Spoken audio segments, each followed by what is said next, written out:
Bem, bem-vindo a essa nova live sobre ritual e dias planetários, em particular sobre ritual de purificação. Isso aqui é uma continuação de outra live que eu fiz uns meses atrás sobre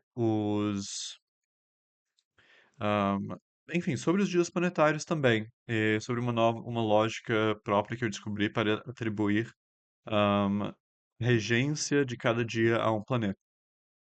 E hoje eu quero retomar isso. Eu não vou pressupor que vocês já viram a outra live, mas eu quero retomar alguns temas. Eu tive alguns insights novos e vamos lá.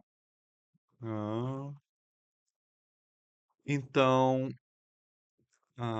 primeiro, claro, gratidão a todos os patrões da filosofia, todos os membros do canal do YouTube, os apoiadores dos estudantes que apoiam esse trabalho, e também todo mundo que me apoia por meio de pagando o Substack. Eu sei que o Substack tem estado um pouco lento recentemente, mas assim, agora Mercúrio retrógrado está acabando hoje. Hoje Mercúrio está parado no céu, né? A chamada estação direta dele, momento de grande presença de Mercúrio no céu, e eu espero então agora retomar as minhas atividades comunicativas com maior vigor.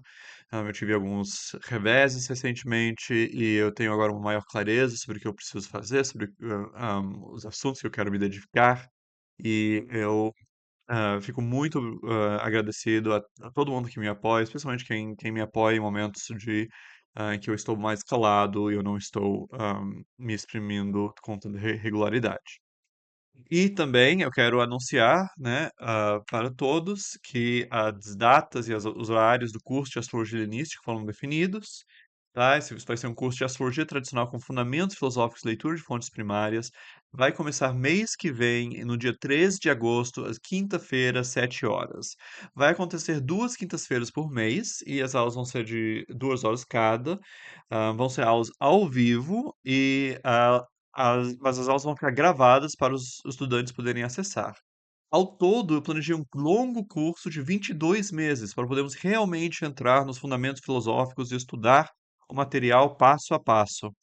Porém, eu dividi esses 22 meses em três módulos progressivos. Esse primeiro módulo ahm, dura 6 meses e vamos realmente ver os fundamentos da astrologia helenística, especialmente vários fundamentos filosóficos. E as inscrições vão até o primeiro dia do curso. E eu estou cobrando no momento R$ 350 por mês, tá? Você não tem nenhuma necessidade de conhecimento prévio. É possível ingressar também módulo a módulo. Você não tem que se comprometer imediatamente com 22 meses. Mais informações no site filoantônio.com/astrocurso. Também, antes de começarmos, eu quero mencionar o trabalho do meu amigo Peter Hübner, né, o seminário permanente de teologia dele, que é uma fantástica comunidade. Alguns dos materiais que eu vou comentar aqui são de autoria do Hübner, e eu aprendo muito com ele, e eu só posso recomendar. No momento, ele está com um ciclo em curso, estudando a obra Hecate Soteira, de Sarah Ellis Johnston.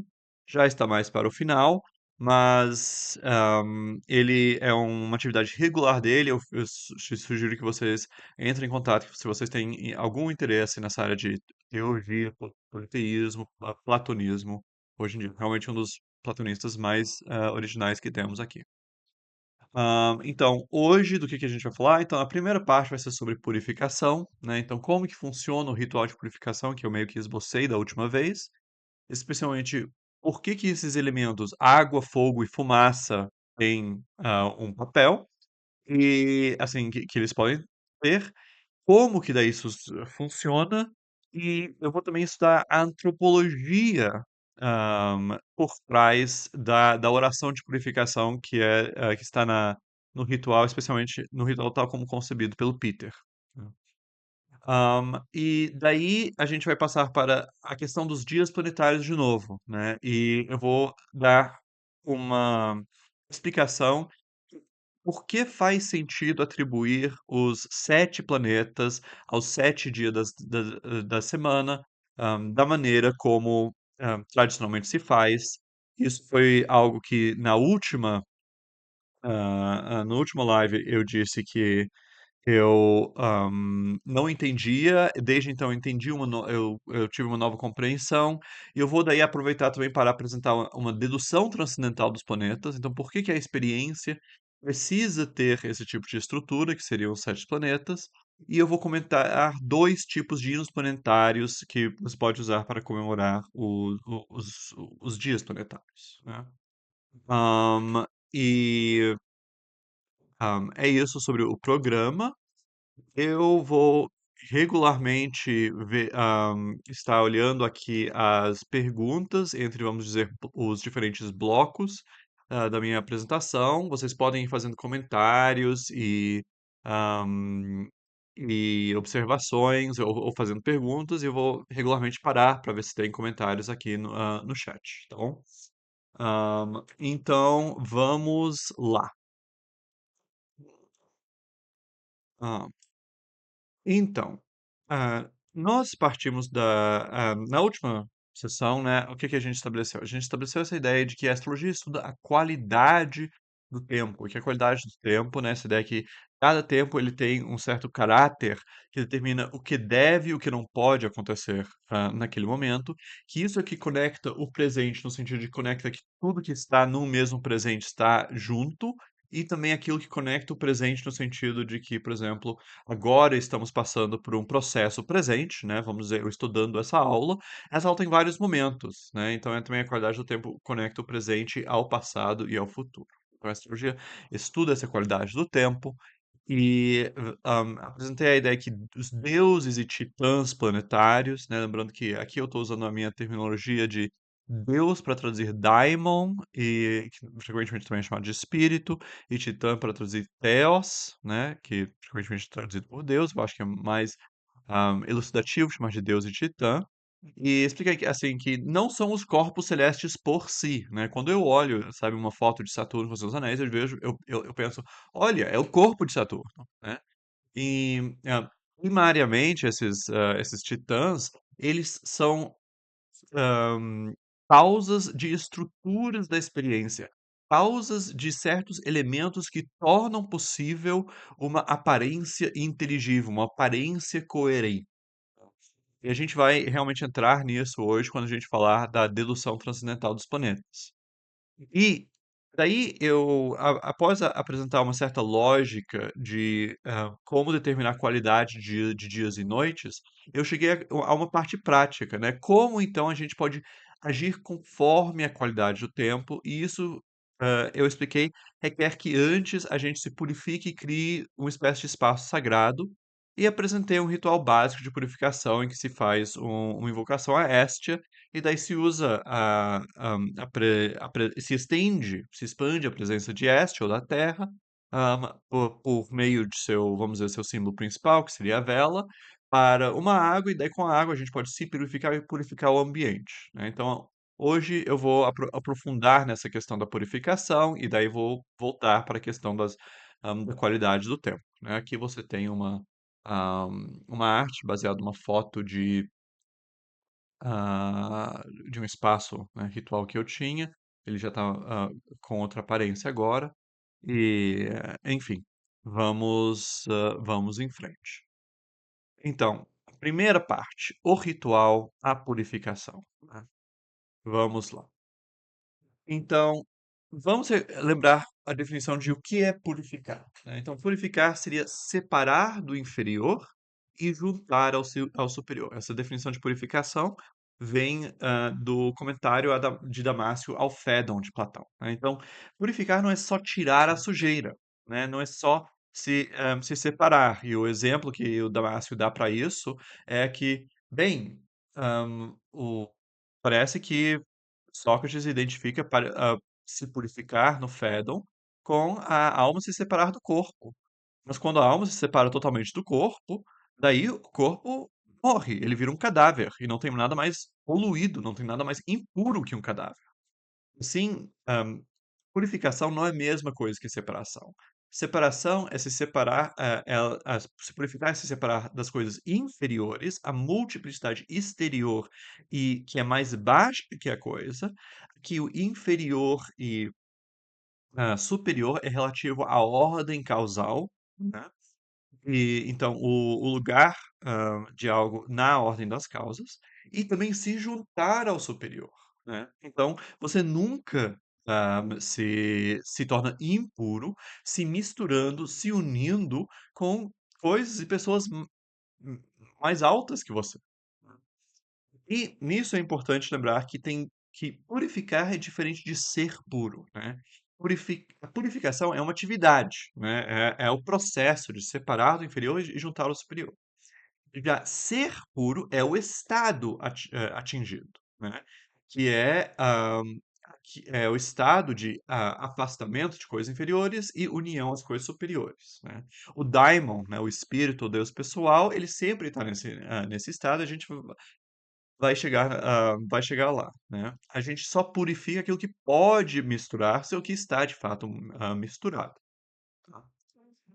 Hã, agora os e nesse rito, tal qual, expliquei na última, live, a gente usa 3 elementos, né. Então tem o fogo, né, então a gente primeiro, vamos dizer, acende uma vela, né, e por meio da oração a Héstia e a vela, vamos dizer, apropriada, aquele fogo se torna um símbolo vivo, uma presença de Hestia. E daí a gente expande a presença, de Hestia do fogo para a água, né, e daí a água se torna uma água lustral, uma água capaz de purificar. E por fim, a gente emprega no rito, também incensos e também a fumaça que aparece por causa de quando, por exemplo, a gente pega um fósforo para transferir o fogo de uma vela para a água, daí depois da gente apagar o fósforo na água, a gente tem fumaça, né. Então tem esses 3 elementos presentes nos ritos: a água, fogo e fumaça e incenso. E eles têm propriedades distintas, né. Então a água, ela é transparente, ela tem uma certa densidade, né, então ela é distinta do ar e ela é fria. O fogo, ele tem um movimento, né, ele está apontado para cima, ele de vez em quando se mexe, ele, transmite luz, ele tem calor. E por fim, a fumaça, ela também vai para cima, o fogo, ela não é nem transparente, nem luminosa, ela tem uma certa cor, é uma cor cinza em geral, e ela, por fim, age sobre nós com seu cheiro, né. E, primariamente, esses elementos a gente lida com eles não no nível químico, né, ou físico de sua, do jeito que, vamos dizer, um cientista experimental descreveria isso, mas a gente lida com eles realmente como da maneira como a gente experimenta eles, vamos dizer, no nível mais básico, com essas propriedades. Eu vou voltar a isso. Mas a ideia aqui, basicamente, é que cada qualidade sensível, ela pertence a uma certa corrente de realidades universais. Então, é como se fosse um jeito específico de incorporar, né, algo mais universal, que nesse caso, o que a gente está interessado é como que as coisas podem incorporar a pureza, né, ou atividade purificatória. Então eu vou falar, sobre essas propriedades desses elementos, com respeito a isso, de que maneira eles se ligam à puridade, à pureza, tá. Então, vamos começar com a água, né, então por que que ela purifica? Né, lembrando que purificar é se juntar ao alto e se separar do inferior. Então, a água tem essa propriedade de ser transparente, né? A transparência da água é justamente como que ela recebe algo superior a ela, que seria a luz, né? A densidade da água, né?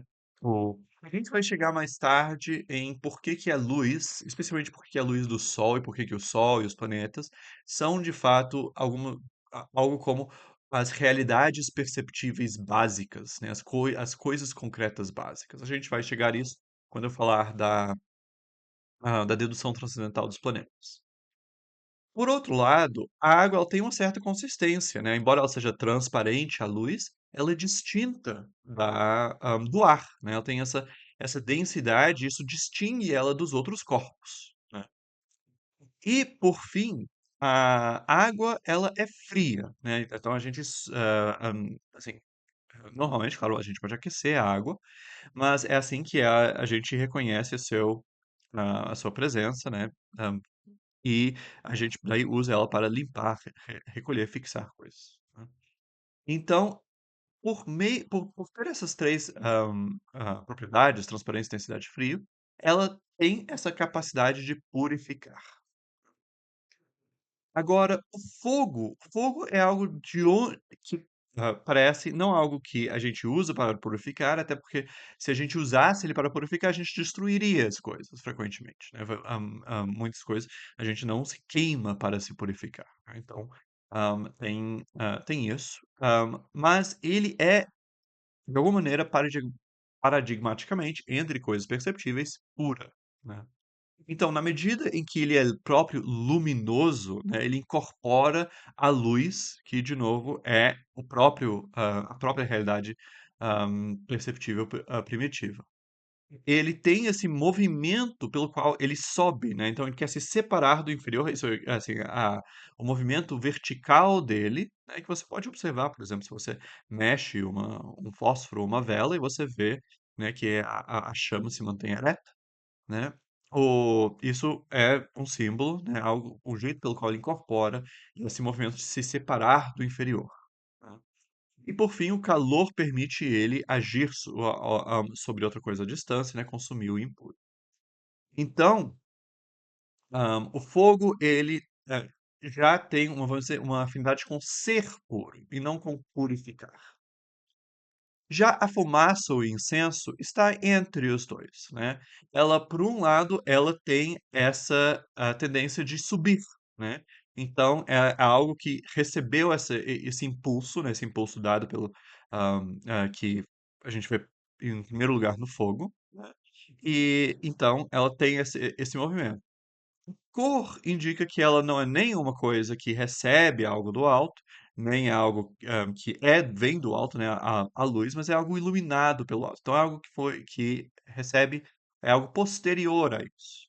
Por fim, o cheiro ou né, da fumaça, do incenso, é o caráter próprio dele. Então, o incenso, ele não desempenha tanto um papel nessa parte de purificação, e mais na parte, pelo menos na hieropraxis básica do Hübner, e mais é algo que depois ele, como se fosse um símbolo da oferta e da própria oração, que é parte do culto divino, né? E ele é vamos dizer, o terceiro elemento, né? Então a gente vê como as propriedades sensíveis, perceptíveis dessas três coisas são o que faz a gente entender seu lugar no rio, né? Então isso é o que é fundamental para a gente entender sobre como isso funciona. Como é que a água pode purificar? Como é que o fogo pode ser parte disso, né? Então, em primeiro lugar, a gente está como se fosse apenas ativando algo que já está neles, né? A água, por si própria, ela já é um símbolo de pureza, né? E a gente está, quando a gente pede, né? Então, você pede a Estia, torne essa água pura e torne ela uma água lustral. Você está pedindo para que ela, de alguma maneira, ative, para que, de alguma maneira, ela traga à tona essa afinidade a transparência, densidade e frio da água com própria purificação, né? Hã, e ou seja, isso é o que se chama por uma propriedade oculta, né? Porque as propriedades chamadas ocultas, que daí depois dá origem a esses termos tipo ciências ocultas, ciências ou ocultismo, isso é apenas descrever as coisas pelo que são e não pelo mecanismo pelo qual funcionam, né? Então, a gente não trata fogo, água e fumaça pela matéria, mas pela aparência e pelo que incorporam as cadeias de realidades universais. Então, assim, transparência, o que nos importa é que transparência é um, um jeito de incorporar essa propriedade geral da pureza, que é se unir ao alto, né? É isso que nos importa. Ou seja, tem alguma coisa que dentro do rito a gente está lidando com as coisas apenas no nível de, vamos dizer, seu papel narrativo, né? Com o jeito como as coisas são, como as coisas a gente descreve elas, e não com o mecanismo subjacente, com as cadeias de moléculas e tal, né? Isso é o que seria ver as coisas segundo o nous, né? O nous é justamente essa habilidade cognitiva que é de perceber totalidades organizadas e dotadas de sentido. Como seriam as realidades universais? Realidades universais são tipo coisas tipo o amor universal, a justiça universal, ou até mesmo coisas como o cavalo universal, né? Então, quando a gente conta uma história de amor e a gente percebe nesse amor, esse amor não é só, vamos dizer, uma série de ah, ações e reações psicológicas entre duas pessoas, né? Mas o amor é uma força que organiza o mundo e que organiza o mundo que assim, praticamente se reproduz, incentivando as pessoas são inspiradas pelo amor a virarem belas, a produzirem coisas belas, e essas coisas belas daí provocam amor em outras coisas, e com isso aparecem os jogos da inveja, aparecem obras de arte, aparecem traições, aparecem crianças. E o amor é o princípio que perpassa tudo isso, seria o princípio organizador de tudo isso, isso que é o amor universal, né? E o amor universal, ele está vendo a totalidade organizada. E é esse o ponto de vista quando a gente está falando de, né, fogo, água e fumaça, que a gente está, de alguma maneira, redu reduzindo ou elevando eles à sua essência narrativa, à sua essência na organização total. E, então isso é a questão, né. Então, de alguma maneira, no rito, a gente está, entrando nesse coisa em que entrando nessa perspectiva em que a gente leva as coisas tal qual aparecem, né, de alguma maneira, e tal qual aparecem dentro de um mundo ordenado, né. Isso que é, o que está acontecendo, no rito. Mas mais do que isso, né, a gente, dirá que essa não é simplesmente que a água é transparente, e transparência é um símbolo de purificação. Mas esta água concreta aqui, esta coisa concreta aqui, ela é um símbolo da Titã purificadora, de Hestia, vamos dizer, né? É parte de sua corrente, né? Então, não é essa o que a presença da pureza e da purificação aqui é uma presença, vamos dizer, individual, singular nesses elementos aqui, nessa vela, ah, ah, ah, nessa água, né? E não é, de forma geral, uma apenas, vamos dizer, um conto, né? Seria outra coisa se você estivesse simplesmente lendo sobre a água e o fogo. Não, é esse fogo e essa água. Eu vou explicar isso um pouco melhor nos próximos slides, tá? Então, o que seria isso, ver segundo o Nus, né? Então, os deuses, os daimones, né, são providentes. A gente os acessa por meio do nosso Deus, o daimon pessoa, né? Isso é outro assunto, só um assunto que eu só estou mencionando aqui porque seria algo importante para desenvolver em outro momento, né, que é o papel desse daimon pessoal na nossa oração. Eu introduzi essa ideia dos deuses como providências em outro vídeo que talvez faça sentido mencionar depois, em que eu expliquei que ah, não há por que se preocupar com se você, vamos dizer, seguiu um rito e você seguiu todos os passos daquele rito para, vamos dizer, invocar Hestia numa vela, né? Então você pegou uma vela branca e você, sabe, se lavou antes e ficou em paz, acendeu e fez o hino a Hestia. Daí, Estia vai estar lá e você não precisa se preocupar. Eu fiz todos os passos. Será que o Deus realmente veio? Porque os deuses, enquanto providências, eles são realidades que querem se fazer presentes. querem se manifestar. Eles são, então a Hestia é a Hestia enquanto titã é o valor, né, é o valor da centralidade, podemos dizer, né, é o valor da estabilidade, da centralidade, do lar, né? E os deuses estíacos, né, os deuses Hestia, seriam então ahm, forças, né, forças providentes, né? Então, conhecimentos da centralidade que querem trazer a centralidade e fazer a centralidade presente no mundo, né? E se você está fazendo algo para fazer eles presentes, e você fez algo adequado e seguiu todos os passos, eles vão imediatamente estar presentes.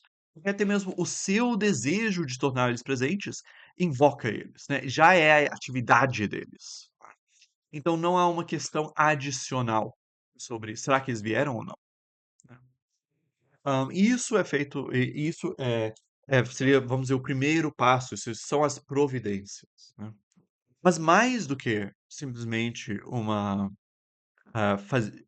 cumprir certas regras e assim participar de uma atividade que acontece a toda hora, de querer trazer a presença dos valores fundamentais à tona, a gente também faz algo mais do que só seguir regras, porque a gente faz isso com o nosso próprio eu, né? Eu que, sabe, eu nasci num certo momento e que eu decidi fazer isso, eu tenho responsabilidade por essa ação, eu que realmente vive essa história, essa providência, eu trago isso na minha oração e isso é, de alguma maneira, o símbolo principal, né? Trago pela oração, porque o eu é o próprio símbolo dos titãs, né, de que há algo titânico aqui. Se os titãs, eles são os valores últimos, o nosso eu, na medida em ele é constituído por um desejo, por uma vontade de valor, uma vontade de realizar valor, de trazer valor, é nosso empenho pessoal que é, vamos dizer, a âncora para que os valores últimos estejam se tornem próximos aqui nessa oração, né. E é isso também que é o fundamento de toda a inteligibilidade, né, é o fundamento de qualquer para que qualquer coisa apareça, né, ela precisa aparecer para a gente, precisa aparecer para a gente na nossa existência, na medida em que nós somos seres que, estamos vivendo agora e vamos passar por coisas como, sabe, a morte, já passamos por coisas tipo o nascimento. É o nosso empenho existencial que é como se fosse a âncora da própria aparência. E daí, hã, ao nos empenharmos existencialmente, a gente traz também todos os elementos no rito para os seus fundamentos no inteligível, né. Então, por que é que o fogo e a água e a fumaça e todos os outros elementos, de alguma maneira, são elevados para além de sua constituição mecânica, física, para o seu sentido? Porque nós estamos, agora empenhados com o próprio sentido da nossa vida, né. É isso que, vamos dizer, eleva tudo para esse nível narrativo, né, porque a gente está falando da narrativa que a gente está vivendo agora, né. E esse empenho é nossa resposta à pessoalidade absoluta dos deuses que nos convocam, né.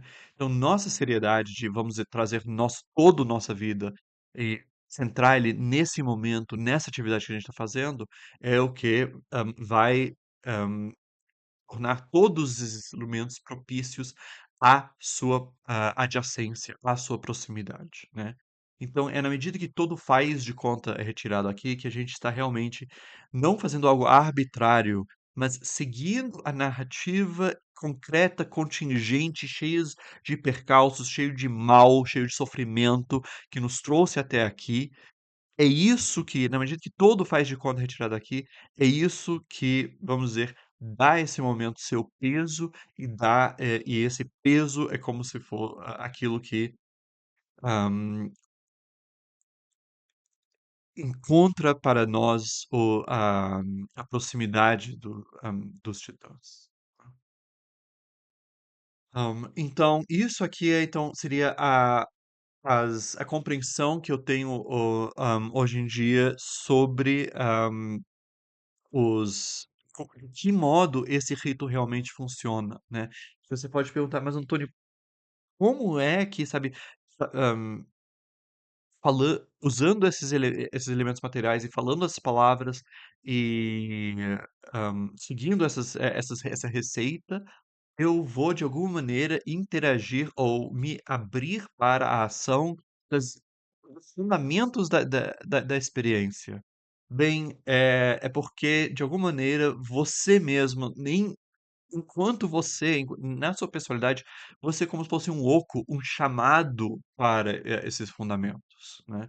Então, na medida em que você se empenha, né, e você se empenha por meio da unidade desse eu, né, essa unidade que eu estou chamando aqui de seriedade, é que você está, de alguma maneira, elevando tudo para esse outro nível.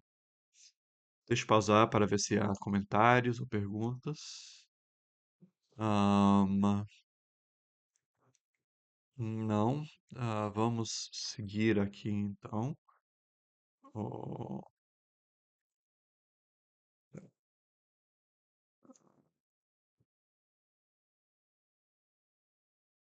Então, agora eu vou começar a comentar a oração de purificação que a gente encontra na Hieropraxis Básica ou Fundamental de Peter Huber, né?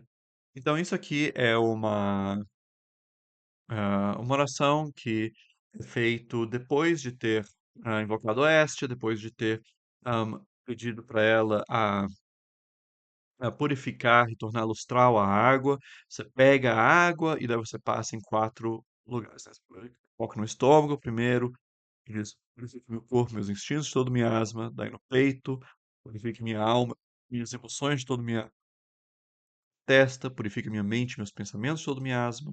Na ponta da cabeça, purifica o meu espírito, ou mantenha o meu espírito puro. Daí faz sinal de silêncio e, e acabou. Então, eu vou comentar um pouco sobre como eu entendo essa oração, qual é o sentido dela. Eu já expliquei antes por que a água poderia possivelmente ter essa relação com purificação. Vamos ver o que exatamente a gente está pedindo para este em cada um desses momentos. Então, por trás da antropologia da oração tem, de alguma maneira, uma escala de cinco partes do ser humano, né? Temos, nós temos um corpo, né? Esse corpo uma certa forma viva que poderia assumir outras formas, né? Então, quando a gente morrer, o nosso corpo vai se decompor, vai virar outras coisas. Talvez parte de nossos órgãos nossos vão ser doados. Durante nossa vida, nós também doamos órgãos, doamos sangue, né? Então, há uma polimorfia de base. Isso que somos poderia tomar várias outras formas. Mas no momento, ele está incorporado, está organizado de acordo com uma certa forma, e isso é o nosso corpo. Então, isso é o objeto que né, o nosso médico conhece bem, vamos dizer, o fisioterapeuta conhece bem, o personal, ele tem alguma ideia, né? Se a gente, então, esses profissionais, eles precisam ter uma ideia muito concreta de o que é esse corpo, né? E ele é sujeito de sensações, ele é sujeito de prazer e dor, ele tem reflexos e instintos, necessidades, ele vai acabar morrendo, né. Agora, também temos o que ah, na oração é chamado de nossa alma, né, e que eu entendo como eu também uso a palavra coração para ele, e que estou entendendo como o pneuma, né. Então isso é o que era chamado de corpo pneumático pelos neoplatônicos, né. E isso é um é a nossa imagem natural, né. Então nós naturalmente temos um jeito de, nos conceber, de nos imaginar, né, e isso é uma imaginação que a gente põe para fora imediatamente, né. e que a gente percebe isso um no outro, é algo perceptível. Quando a gente diz, nossa, essa pessoa tem uma vibe estranha, essa pessoa tem uma aura curiosa, né? Ou essa pessoa tem uma vibe muito legal, né? E eu tenho um outro vídeo, né, que talvez caiba pôr nos comentários depois, na descrição do vídeo, que é justamente uma descrição dessa teoria dos três corpos, né? Mas enfim, essa imagem natural nossa, ela é o repositório, e ela é praticamente constituída pelas nossas memórias, né? Nossas memórias, nossos afetos vão vamos dizer, se sobrepondo e eles não desaparecem, né? Eles vão criando uma certa espessura, né? E, claro, aí aparece trauma, aí aparece muita coisa. Isso também é que o ambiente de preocupação do thumos, né? Platônico, que você pode, de vez em quando vocês encontram, né, a The Spirited Part em traduções para o inglês da República de Platão, em, para o português a gente pode chamar de os brios, ou de alguns momentos também a parte irascível, né, porque é aquela parte de nós, né, que é preocupado com a nossa autoimagem, né, então é aquela parte de nós que é lisonjeada se se outras pessoas falam bem da gente, né, que a gente deseja, né, reconhecimento, mas tem também a parte que se fica irada quando quando nossa autoimagem é desrespeitada, né, quando nos sentimos ofendidos, né. Aqui também pertence a esse corpo pneumático os desejos longevos, né, os desejos que não têm a ver com prazer e dor imediatos do corpo, né, os nossos reflexos e instintos, coisas como sede, né, e fome, mas com desejos longevos que podem nos levar a se matar, né, a se entre, sabe, se matar no sentido de ahm, corrermos riscos, né, por conta da fama, para servir num exército, para derrotar um oponente, né, esses desejos sobrevivem a nós, né, e não tem a ver com a satisfação e manutenção em vida desse corpo aqui, né. Esses são os desejos longevos que se residem no coração e na alma. E daí tem a mente, né? Então a mente seria já a, a nossa capacidade de raciocínio, de emitir juízos, dizer A é B, né? As coisas são assim. E aqui pertence também a fantasia, também a nossa imaginação, mas é nossa imaginação não enquanto memória, enquanto repositório, enquanto capacidade de receber imagens, mas de ativamente eu escolho imaginar alguma coisa. Então, por exemplo, a imaginação que é usada em geometria, né? Ou em também quando alguém está te explicando um modelo matemático, um físico do cosmos, né? E você tem daí um diagrama modelo na sua mente. Isso também é a mente que está fazendo, né? Também é a parte nossa que escolhe decisões e tal. Essa luz que seria a mente, né? Então seria mais propriamente o que se chamaria, né, da alma ou da vida imortal e racional. E também é o que reside primordialmente no que se chama o corpo astral. Mas isso, de novo, não é assunto que a gente vai entrar aqui, mas só mencionando para conectar com coisas que eu disse em outros lugares, que vocês podem ter ouvido falar em outro lugar. E por fim temos o espírito, né? O espírito é ambíguo, eu acho, aqui nessa oração, se ele é o próprio daimon, né? O Deus pessoal, né? A providência que articula toda a nossa vida, até mesmo as coisas que a gente não escolhe e não quer, como parte de uma narrativa unida, ou se é o nosso nus, né? A nossa própria providência, aquilo em nós que é aberto a isso. Né? E então, nessa oração, a gente está purificando cada um desses elementos, né? Ou seja, a gente está separando cada um desses elementos do que há de inferior e juntando no que tem de superior, né? Então, a gente quer separar o corpo da polimorfia, e juntar o coração, separar o coração das coisas inferiores, juntá-los das coisas superiores e por aí vai, né? A rigor, a polimorfia não somos nós, né? E nem o espírito, né? Nós nos identificaremos mais com essa tríade de corpo, coração e mente. E para cada e no pedido de purificação há quatro elementos, né? Que seria retirar o mal, né? Então retirar as coisas que são ruins, que são resultado da impureza, se separar das coisas inferiores, distinguir das coisas do mesmo nível e também se juntar às coisas superiores, né. Então eu vou ir em cada um dos níveis, em cada uma das partes da oração e explicar como isso está sendo feito. Então quem faz essa oração, né, você pode, claro, só, decidir manter a frase, que é dita, né, "Purifica meu corpo e meus instintos de todo miasma", ou você pode, sabe, se você tiver tempo e se você tiver essa inclinação, enumerar esses 4 elementos em cada um dos momentos, né, que pode ser a algo que, pode te dar mais clareza sobre o que você está fazendo naquele momento, e daí você e a razão de estar fazendo aquilo, e daí você consegue se empenhar mais em fazer aquilo. Deixa eu só dar uma pausa, ver se tem, apareceu alguma, pergunta.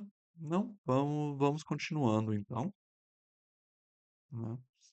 Então, vamos lá. A primeira parte, né, o corpo, né, toca no estômago, diz, "Ó Héstia, purifica meu corpo e meus instintos de todo miasma", né. Miasma seria um tema interessante para outra aula. Então, retirar o mal. O que que é o mal para o corpo?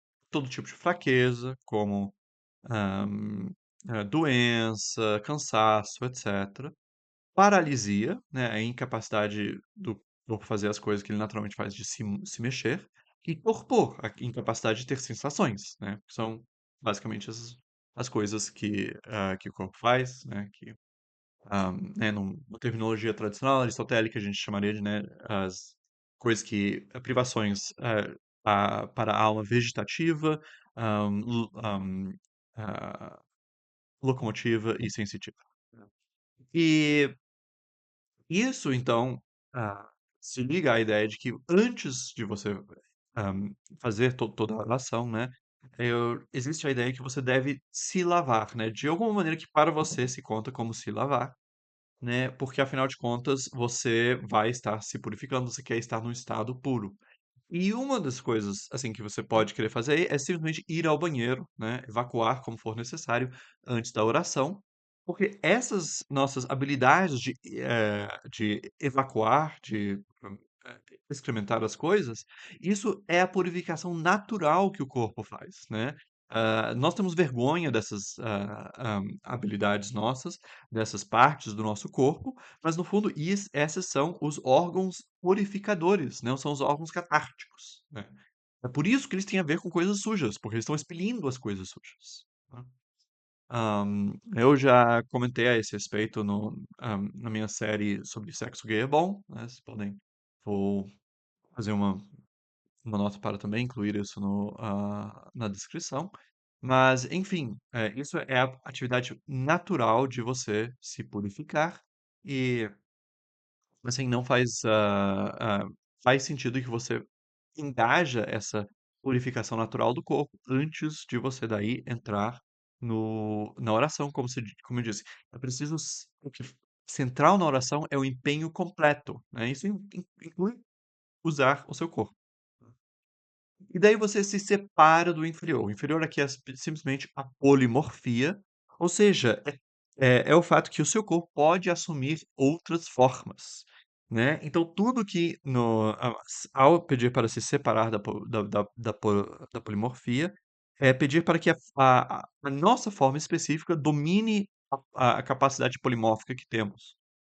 Ou seja, se separar de coisas que estão agindo contra essa forma e nos levando a assumir outras formas, em geral, né, levando para a nossa morte, né, então parasitas, doenças, falta de vitamina e tal, precisa se separar do inferior, né.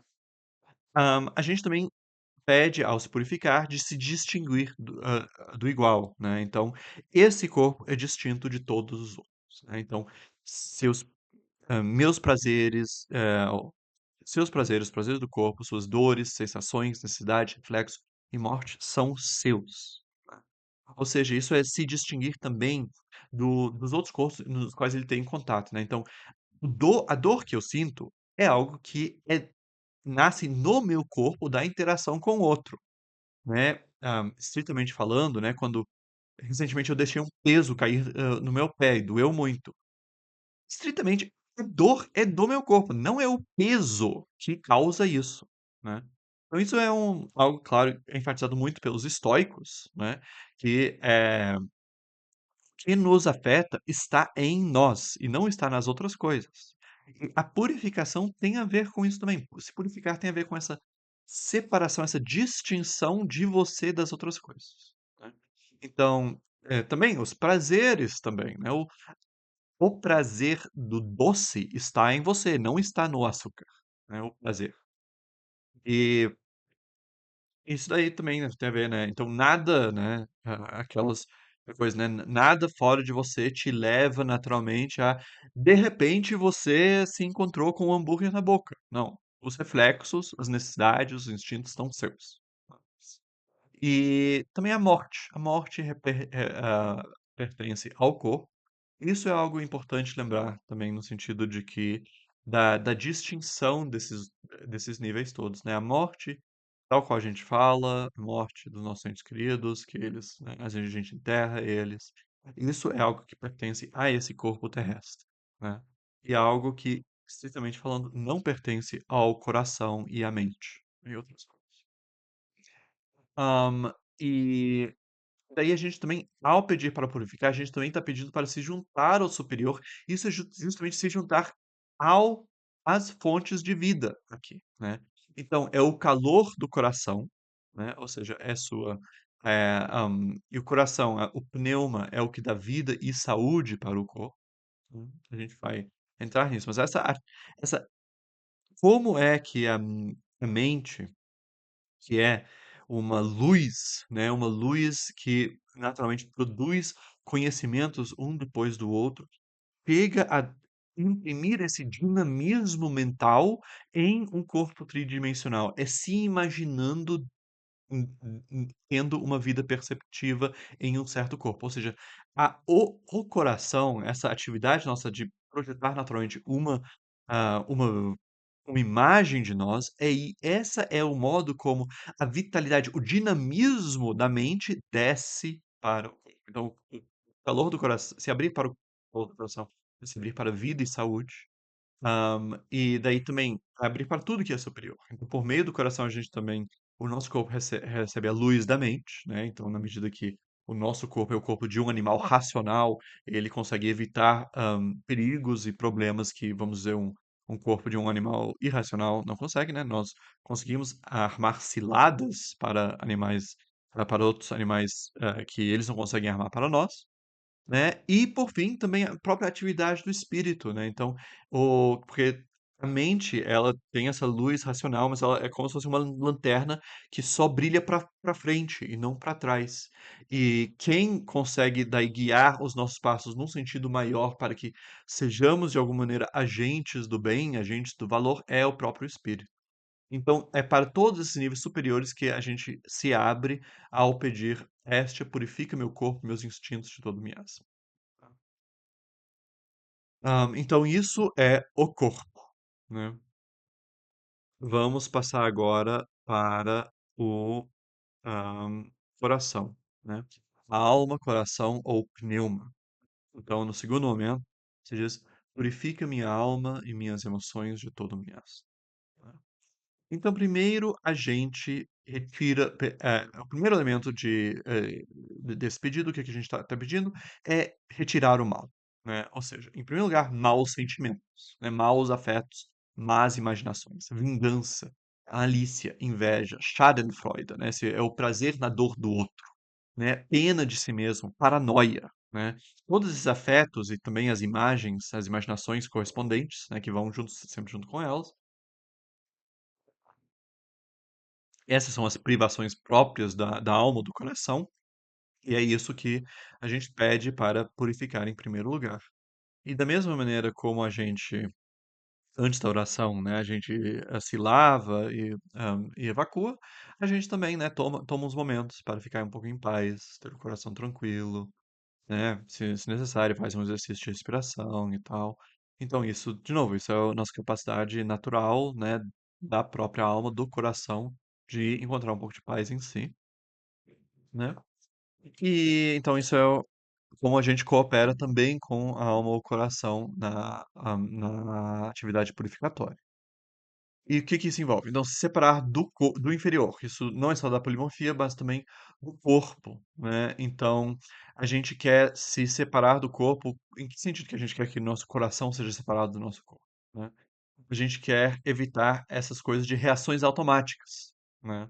Então, muitas vezes, né, a gente, claro, o peso não é responsável pela nossa dor, mas a dor, né, daí ela é, vamos dizer, interpretada, ela passa para o nosso coração, e daí a gente pode. Algumas pessoas, pelo histórico, gritam, né? Algumas pessoas conseguem se reter, algumas pessoas, a partir daquele momento que caiu, teve o acidente, e a pessoa sofreu dor, ela começa a pensar: nossa, agora o resto do meu dia vai ser ruim, né? E isso tudo é uma reação automática que surgiu porque o coração não se distinguiu do corpo, né?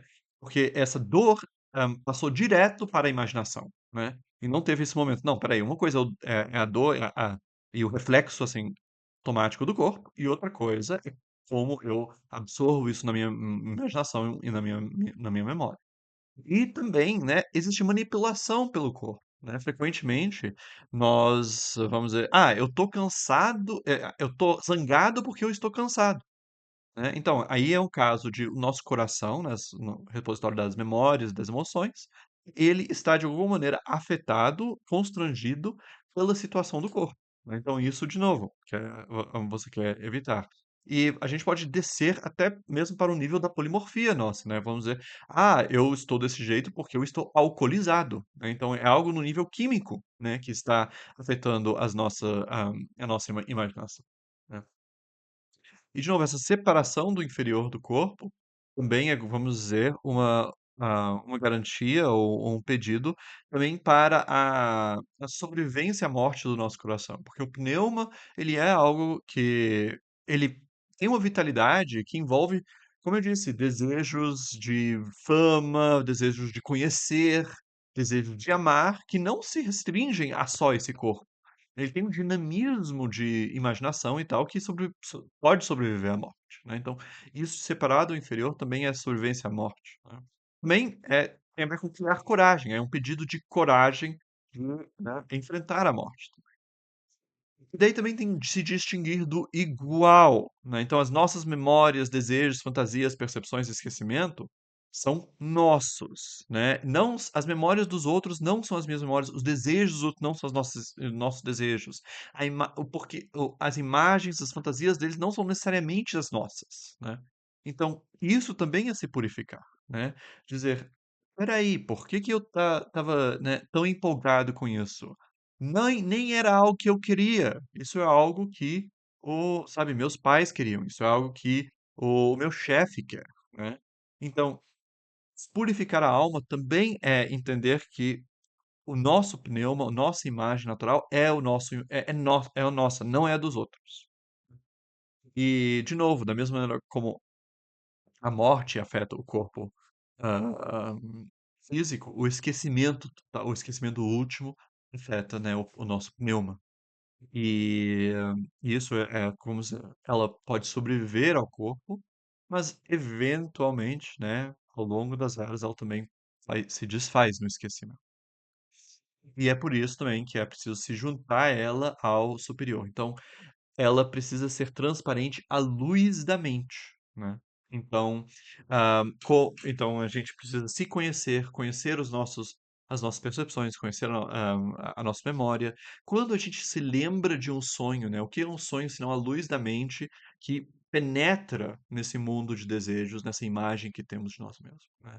Então, todo esse trabalho de ter autoconhecimento e autocontrole, isso é tra- transformar o nosso pneuma transparente à luz da mente, e também ele pode ser guiado pelo espírito dirigido ao bem. Por exemplo, nós temos ah, na antiguidade se distinguia entre, né, os sonhos que, vamos dizer, só são expressão natural do nosso pneuma, né, nós produzimos imagens de nós mesmos, mas há também sonhos que vêm do alto e que nos ajudam a dirigir a nossa vida, né?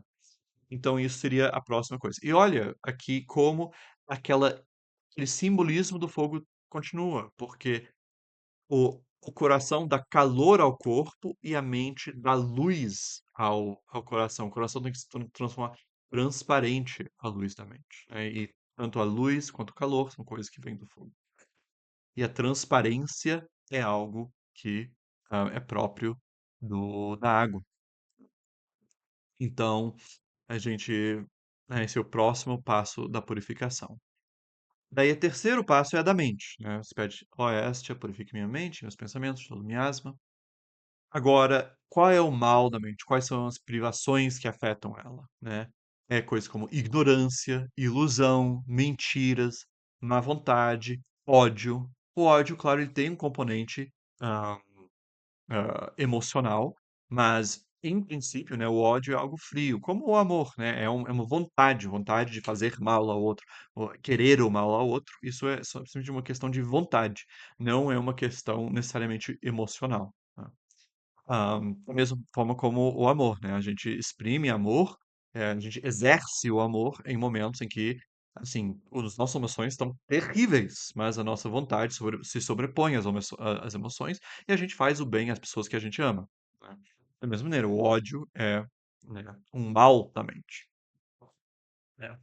E qual seria o correspondente natural disso, né? Qual é a nossa contrapartida, vamos dizer, de purificar a nossa mente? Isso é justamente, simplesmente, buscar viver uma vida sem ignorância, ilusão, mentira, má vontade e ódio, né? Ou seja, é buscar viver uma vida ética e filosófica, em que você reflete também, que é sustentado pela oração, em que você, né, se reconhece a nossa pequenez e nós nos viramos para, nós nos voltamos, né, para os deuses, os titãs, né?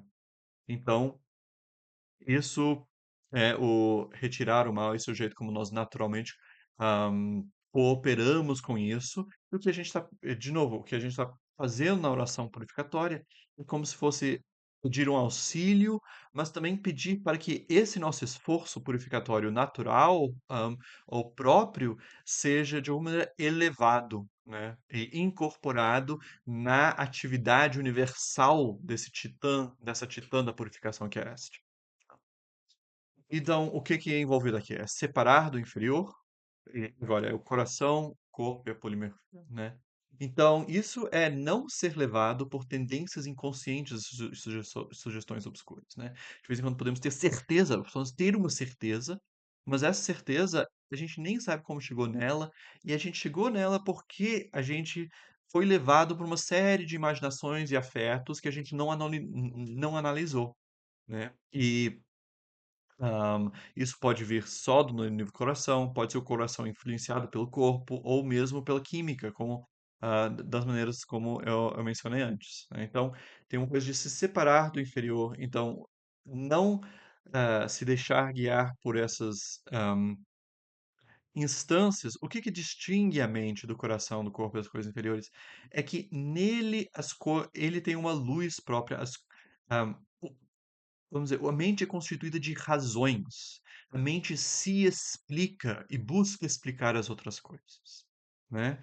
E na medida em que há coisas no nosso pensamento que são inexplicáveis, né? Claro, há coisas inexplicáveis que, vamos dizer, vêm do alto. Eu vou chegar nisso depois, na atividade do espírito dentro da mente. Mas a gente quer, de alguma maneira, separar a nossa mente de qualquer nível em, ah, de qualquer elemento que a gente não saiba por que a gente está fazendo aquilo. Ah, e também é preciso ter, isso é algo talvez que seja bom lembrar, em cada uma dessas coisas, essa separação do inferior é para o bem do inferior também, né? Então a gente faz muito mal ao nosso coração quando a gente tenta racionalizar a nossa vida toda. A gente pode também fazer muito mal ao nosso corpo se a gente determinar ele inteiramente pelas nossas emoções, se a gente impor o coração ao corpo, né? E dessa maneira, então, existe essa separação do inferior para o bem do inferior também, e resguardar o inferior de não exigir dele um modo de ser que é da coisa mais alta, né? Que destruiria aquilo, né? Então aqui a gente entra numa questão de um certo, vamos dizer, um certo valor do esoterismo, né? Mas isso é de se resguardar, né? De uma certa ah, modéstia, né? São temas para outro momento, né? Apenas pensamentos que me ocorreram. E daí, de novo, os seus juízos, decisões, pensamentos, seu eu, deliberação, imaginações aqui de maneira ativa, né? Coisas tipo diagramas, coisas que você produz, não as produções automáticas da nossa imagem. Isso tudo é nosso, né? Então, de novo, você é responsável pelas coisas que você pensa, você não é responsável pelas decisões de outras pessoas, né? Aquele ponto estoico que essa doutrina estoica, né, de se voltar para si mesmo, distinguir o que te pertence e o que não te pertence, isso é uma grande parte da virtude purificatória, ah, da grandeza de saber, ah, de se separar das coisas inferiores e se juntar às superiores, sabe? Mas, de novo, eu disse, a mente, né, ela é essa coisa que busca explicações e que se explica a si mesma, é a razão. E, então, ela é uma luz que brilha para frente.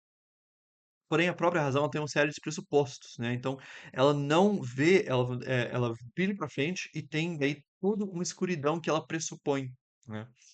E que ela, de alguma maneira, ela acaba voltando para essa escuridão, né? E quando isso é o que eu disse, são as coisas inexplicáveis que vêm do alto, né? Que é quando nós somos guiados na nossa vida frequentemente por circunstâncias exteriores, né, que vêm do nosso daimon, nosso Deus pessoal, né, que está nos guiando. Ou também nas epifanias, né? As epifanias são a nossa receptividade a esse espírito, né, no nosso Deus pessoal, e elas são tão claras que a gente não consegue explicar, né? Isso também é aquilo que a gente pede por tais epifanias, a gente pede por tais guiamentos, quando a gente diz purifica minha mente e meus pensamentos.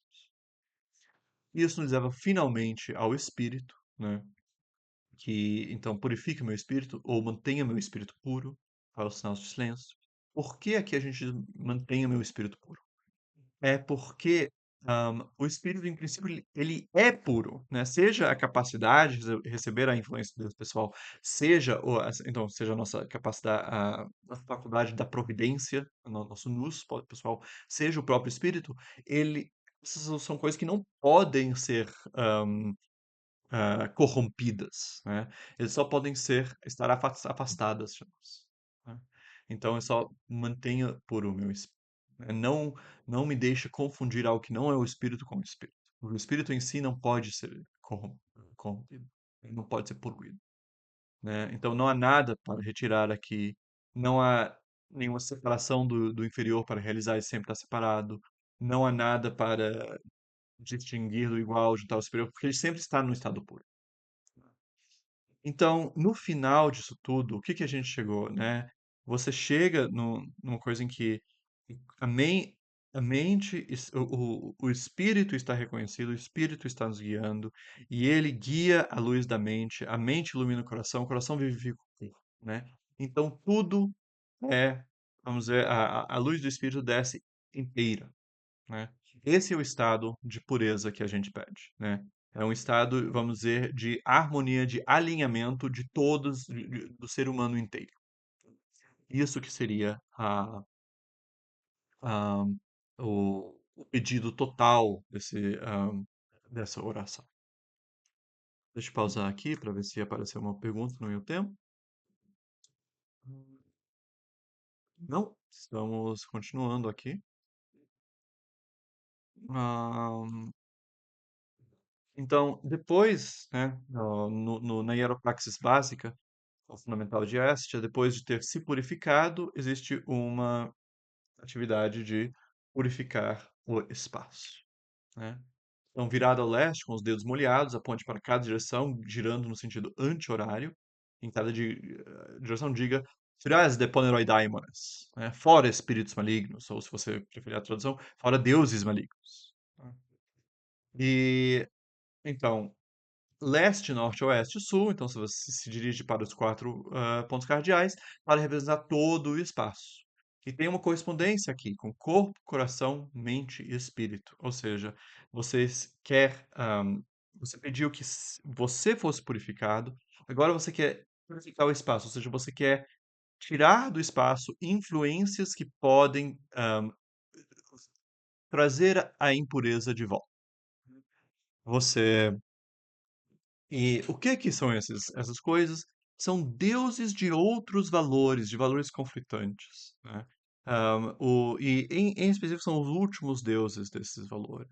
Então, o, em última instância, queremos seguir, né, eu disse, o eu é como se fosse esse chamado, esse oco, chamando por um valor absoluto. Ele é a vontade e o valor é a realização, né? E, porém, há uma pluralidade de valores. E nos níveis abstratos, no nível da mente, no nível do espírito, todos esses valores podem ser reconciliados. Porém, na medida em que vivemos num mundo, né, corpóreo, há conflito entre os valores, a tragédia, né? E quem é responsável pela realização, vamos dizer, trágica, pela realização conflituosa, negativa dos valores, são os chamados espíritos malignos, né? E eles então, eles são malignos apenas uns em relação aos outros. Eles são malignos para nós porque eles são opostos aos valores que nós incorporamos, tá? Então esse é o sentido de maligno. Agora, em última instância, então a nossa vida corpórea é uma tragédia, mas em vista a realidade total, não só olhando para o corpo, é uma grande comédia, porque tudo se une. Então, vamos ver essa correspondência entre as, ahm, as direções, as partes do ser humano e os deuses de outros valores, né? Então, o leste é associado ao corpo. Por quê? Porque o nascente, né? Ou seja, ah, o, o ascendente, né? Que é o lugar onde, vamos dizer, o zodíaco, né? Encontra o horizonte leste. Lá é onde as coisas aparecem. E por isso, vamos dizer, na astrologia helenística, o ascendente representa você, representa a pessoa que está nascendo naquele momento, né? Está vindo a ser, está aparecendo. Por isso, o leste é associado ao corpo. Então, quando dizemos "Thras deponeroi daimones" para o leste, a gente está pedindo para afastar os deuses que destroem os corpos. Porque uma vez que todo valor quer se realizar até mesmo em corpos, ora, um corpo, né, nada se cria, nada se perde, tudo se transforma. Um corpo tem que ser destruído para que outros venham a ser, né?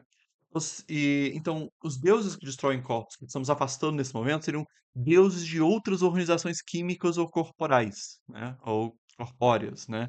Então, né, podemos pensar aqui que, né, estamos num momento de emergência climática, né, em que a composição química da atmosfera está mudando de uma maneira que ameaça nós, né, formas vitais de carbono.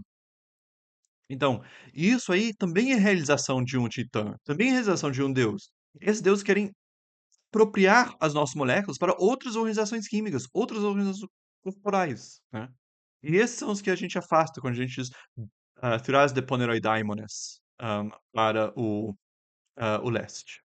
E daí a gente vira para o norte, né? E o norte, né, é associado ao Sol e à Lua. O norte tem a ver com a luminosidade, em parte por causa do fato que no hemisfério norte, né, existe uma estrela que indica o norte, né, que seria a estrela Polaris, e tem essa impressão que todas as estrelas dançam em torno de Polaris, né? Em parte porque o norte é como se fosse a direção para o qual os planetas apontam na sua órbita em torno do Sol. Então, se você faz aquela convenção de para onde o dedo aponta quando você fecha o punho, é para onde as coordenadas apontam, então os planetas no seu movimento estão apontando para o norte. Isso leva a uma associação o norte com o Sol e a Lua, né? Então, por exemplo, os signos nos quais o Sol está quando ele está mais ao norte, né? São Câncer e Leão e são associados à Lua e ao Sol, respectivamente.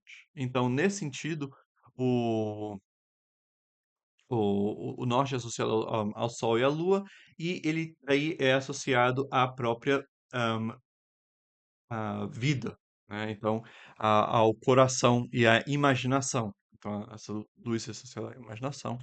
E quem estamos afastando, quando a gente vai para o norte, diz um, Ciudades de Ponerói Daimones, são os deuses de outras espécies e modos de vida, né? Então, a gente segue um certo modo de vida, cada um de nós. E para que outras espécies, outros modos de vida venham a ser, nós precisamos adotar esses modos de vida, né? Então, para que nasçam novos lobos, os espíritos, os deuses dos lobos, eles precisam, vamos dizer, por assim dizer, converter outros seres vivos a virarem adotarem, né, imaginações e modos de vida dos lobos, né? Isso é o que acontece no nosso coração, né? Então, existe então toda essa predação, vamos dizer, dos corações que acontece, e isso que a gente está afastando quando a gente diz traz de Poneroidaimones para o norte. Daí a gente vira para o oeste, né? E o oeste são os deuses que confundem as mentes. De novo, todo titã quer se realizar de todas as maneiras, né? E ele quer o valor quer se realizar no nível dos corpos, quer se realizar no nível das formas de vida, das espécies e tal.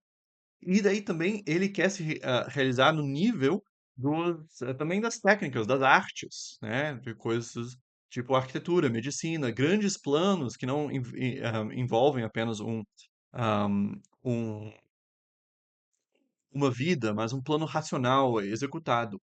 Isso exige, hum, isso se faz por meio da atenção racional das mentes, né? Então, vamos dizer, para que você construa um grande projeto, sei lá, você quer ir para Marte, isso vai exigir que muitas pessoas se treinam como astronautas, muitas pessoas se treinam como engenheiros de vários tipos, e por aí vai. E, então, a deuses que pertencem a outros valores, não os valores aos quais cada um de nós é chamado. E a gente está dizendo, olha, minha mente é para o meu valor, é para o meu titã, não é para você, né? Então esses são os deuses que a gente está afastando quando a gente vai para o oeste e diz Tiras de Poneroidaicos. São de técnicas que não são as nossas. E o oeste é ligado com a mente, justamente porque se o corpo é o leste, e o corpo somos nós que estamos nascendo naquela hora, o oeste é o outro, é o foco da mente, é a atenção, né?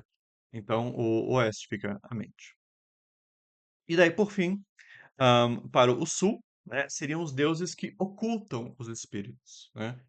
Então, da mesma forma que o norte é associado ao sol e à lua e com a luz, o sul é associado à escuridão, e por isso com Saturno, né, o sol escuro, né? E aqui são deuses que ocultam os espíritos, né?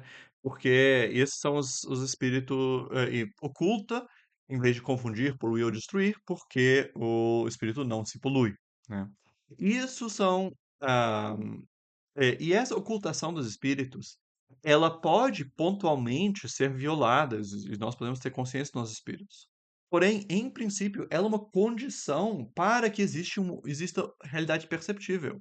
Porque se os espíritos fossem totalmente presentes e transparentes, então tudo seria dominado pela luz e pela providência, e estaríamos, vamos dizer, não num mundo corpóreo, mas numa espécie de Éden, né? Abstrata. Então, esses são os deuses sublunares, os deuses responsáveis pela realidade perceptível enquanto tal. E daí, então, ao afastar em cada uma das direções os diferentes tipos de Deus que querem, de alguma maneira, restringir o alinhamento do ser humano, porque eles representam outros alinhamentos, né? Então, e a gente está tentando se focar em um único alinhamento, daí a gente cria um espaço um espaço restrito, em que nesse espaço a tragédia do mundo está suspensa. E nesse espaço a gente pode, sabe, realizar atividades que estão de acordo com e alinhadas com o próprio mundo, com o próprio tempo, que seriam, por exemplo, hinos planetários. Porque se nós estivéssemos sem essa purificação inicial, Se nós estivéssemos totalmente desalinhados, como que poderíamos nos alinhar com os planetas? Não, primeiro precisamos purificar o espaço, e nos purificarmos, se alinhar para posteriormente se alinhar com outras coisas. De outra maneira, a gente está criando espaço em que nós estamos plenamente empenhados e assim em que ahm, o- coisas concretas possam servir, né, possam ser elevados àquele nível narrativo de servir de símbolos divinos, né, os símbolos titânicos. Essa, então, é o resultado final dessa expulsão, vamos dizer, dos deuses malignos, né, nas quatro direções. E aqui, então, a gente se segue as orações planetárias, tá? Então, aqui eu vou fazer uma pequena pausa da gravação. Onde é que a gente está aqui?